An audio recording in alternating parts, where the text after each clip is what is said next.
Good morning students. Now ninth theorem है हमारी, if f belongs to r alpha and f belongs to r beta on close interval a b। Means यहाँ जो function हम ले रहे हैं monotonically increasing function alpha लिया हुआ है और यहाँ हमने वो बीटा से डिनोट किया हुआ है। फंक्शन f r अल्फा से भी बिलोंग कर रहा है, r बीटा से भी on close interval a b। तो हमें क्या दिखाना है, then function f belongs to r of alpha plus beta, तो उनके सम से भी के लिए भी के रिस्पेक्ट में भी फंक्शन f जो हमारा वो रीमान इंटीग्रल इंटीग्रेबल होगा। And integration a to b f d, यहाँ हम अल्फा लिखते थे, यहाँ हम अल्फा प्लस बीटा लिख रहे हैं, तो हम इनको सेपरेट करके लिख सकते हैं, means F D alpha plus F D beta.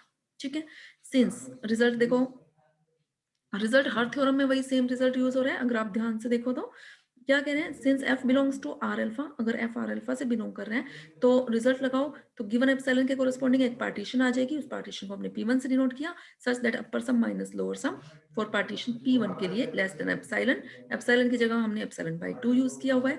ऐसे अगर f r बीटा से बिलोंग कर रहे हैं तो गिवन एप्सिलॉन के कोरिस्पॉन्डिंग एक पार्टीशन p2 आ जाएगी, such that upper sum for function of partition P2, और फंक्शन यहाँ आर बीटा है तो यहाँ बीटा लिखना है आपने अल्फा की जगह, वो भी क्या होगा, upper sum minus lower sum is less than epsilon by 2।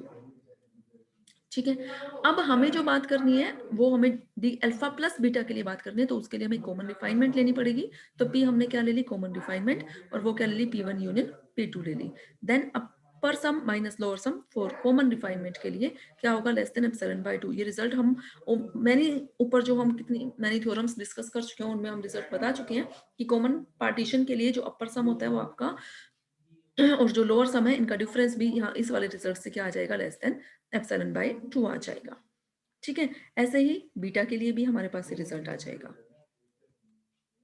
अब हमने P जो है वो पार्टीशन ली है, ये P जो हमने कॉमन रिफाइनमेंट ली थी वो यही हमने पार्टीशन लिया क्लोज इंटरवल ए बी की, और स्मॉल एम आई और कैपिटल एम आई हमने बाउंड्स लिया फंक्शन एफ के ith सब इंटरवल पे। Then upper sum for function F, लेकिन किसके रिस्पेक्ट में, अल्फा प्लस बीटा के लिए अब हम बात कर रहे हैं। जब हम अल्फा प्लस बीटा के लिए बात कर रहे हैं तो डेल्टा अल्फा आई की जगह क्या आ जाएगा, अल्फा प्लस बीटा आई। अब हम सोल्व करके देखें कि क्या इस delta alpha plus beta I को हम delta alpha I plus delta beta आई लिख सकते हैं। तो इसके लिए हमने सोल्व किया, इसका क्या मतलब है, अल्फा प्लस बीटा की वैल्यू एट एक्स आई माइनस अल्फा प्लस बीटा की वैल्यू एट एक्स आई माइनस 1। फिर हमने इनको सेपरेट किया, सेपरेट करके अल्फा की टर्म्स कंबाइन की, बीटा की टर्म्स कंबाइन की। ये फर्स्ट टर्म हमारे पास क्या बन गई, डेल्टा अल्फा आई, और सेकंड टर्म बन गई delta beta I. Now upper sum for function F with respect to partition P, और यहाँ alpha plus beta. Now this is equal to, definition लगाई, summation M I capital M I और delta alpha plus beta I को हम लिख सकते हैं delta alpha I plus delta beta I. हमने इनको मल्टीप्लाई करके लिखा गया। फर्स्ट टर्म आपके पास क्या बन गई, अपर सम फॉर फंक्शन एफ, लेकिन किसके लिए बना, ये अल्फा के रिस्पेक्ट में, और ये किसके लिए बना, बीटा के लिए। जैसे हमने अपर सम के लिए इसको सेपरेट करके लिखा, ऐसे ही हम लोअर सम के लिए भी इसको सेपरेट करके लिख सकते हैं। फिर हमें प्रूव क्या करना है, F belongs to R alpha plus beta, उसके लिए हमें क्या दिखाना पड़ेगा, upper sum minus lower sum for function F, लेकिन किसके रिस्पेक्ट में, अल्फा प्लस बीटा के रिस्पेक्ट में क्या होना चाहिए, लेस देन एप्सिलॉन होना चाहिए। तो मीन्स अब हमें इनका क्या लेना है, डिफरेंस लेना है। तो मीन्स हम इन इक्वेशंस को क्या कर दें, सब्ट्रैक्ट कर दें।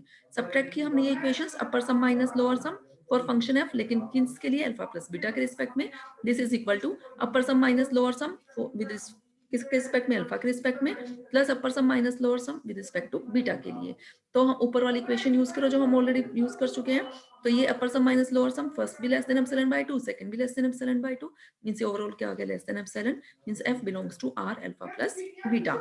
अब हमें और क्या प्रूव करना है इसमें, साथ साथ इंटीग्रेशन के लिए हमें दिखाना है कि हम सेपरेट करके लिख सकते हैं। नाउ अपर सम जो था अभी हमने ऊपर बताया कि अल्फा प्लस बीटा के लिए जो हमने अपर सम लिखा उसको हम ऐसे सेपरेट करके लिख सकते हैं। अब हमें इंटीग्रल लेना है तो इसका क्या ले लें हम, इनफीमम, अपर सम का इनफीमम लेना पड़ेगा, और अगर लोअर सम की बात करते हो तो उसका आपको सुप्रीमम लेना पड़ेगा।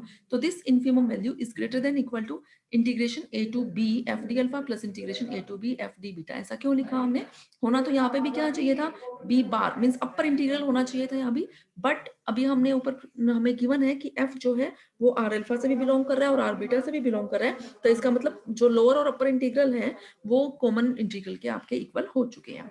ठीक है, अब इनफीमम ऑफ अपर सम जो है वो आपका क्या बनेगा, अपर इंटीग्रल बन जाएगा, है ना, और ये वैल्यू तो आपकी एज इट इज ही रहेगी।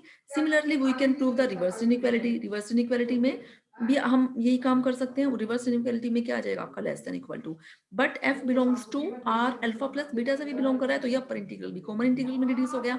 ऐसे ही जो रिवर्स इनइक्वालिटी करेंगे उसमें हमारा लोअर इंटीग्रल आएगा, क्योंकि उसमें हम लोअर सम के बारे में बात करेंगे। लोअर सम को लेंगे फिर उसका सुप्रीमम लेंगे। तो ऐसे ही वो जो लोअर इंटीग्रल आएगा वो भी हमारा कॉमन इंटीग्रल के इक्वल हो जाएगा because f belongs to r alpha plus beta. तो दोनों को अगर हम कंबाइन करें तो हमारे पास इक्वालिटी होल्ड करेगी। ओके स्टूडेंट्स, बाकी हम नेक्स्ट लेक्चर में डिस्कस करेंगे।